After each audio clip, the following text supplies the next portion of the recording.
Gambling offenders. Lawbreakers whose offense is connected to gambling activities. Should they be in jail or should they be sent in a safe house to give back to the community? Greetings, fellow judges and also fellow audience across the world. I'm Nafas from SMA Negeri Surabaya, and today I will make a bold statement that gambling offenders should not go to jail and would be better to give back to the community. Gambling offenders in Indonesia mostly gambles on online gambling on the web because there isn't any casinos in Indonesia because it is illegal. Now the question is, why did they gamble in the first place? Mostly they are in financial problems or even unemployment. It attracts especially young people and lower economic groups that hopes for instant profit. But the important part is that online gamblers feel more safe because they're gambling on an online web so that police cannot track them.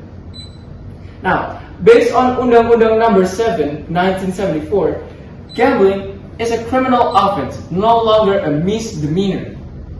So let's set the rules aside and see the large percentage of the online gamblers. Based on CNN, gamblers on Indonesia reach to 80%. Now that is a devastating news for a country that is still developing. I stated that we should send them to a safe house for community service and skill training rather than sending them to prison. But why? Because even though they were in prison for roughly 5 years, they tend to go back to the dark path because unemployment without a job mostly. I think that with the rules that exist, it only affects them temporarily.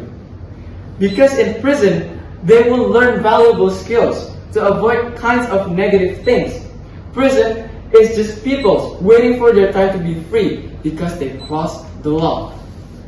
Now, I think that by sending them to a safe house is a valid solution.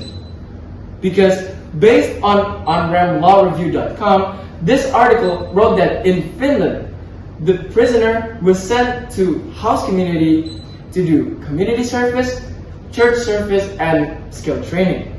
Now, most of these guys turn out to be a famous coffee shop owner in Helsinki, Finland. Now we know that these skills are useful to reverse someone's past life. We should use this technique in Indonesia as well. In the safe house, there would be training in skills they master. For example, drawing. They could be a designer or an artist. But moreover, we should focus on vocation training so that they can master their own skill to run a vegetable farm, handicraft, or become a bartender so that they could get an income and turn their life around. In the safe house, there would be a schedule of community service like cleaning parks, beaches, and cleaning mosques. By the time they are released, they would turn out to be a better person. They will have a better view of their future. In conclusion, imprisoning gambling offenders will only create a cycle of punishment without a real change. What our society needs is not more prisoners, but more productive citizens who can contribute to their community. By providing skill training and community service, we're not only giving them a second chance, but also reducing unemployment, strengthening our economy, and building a healthier society.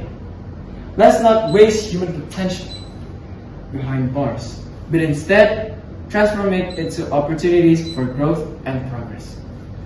That's all from me. Thank you.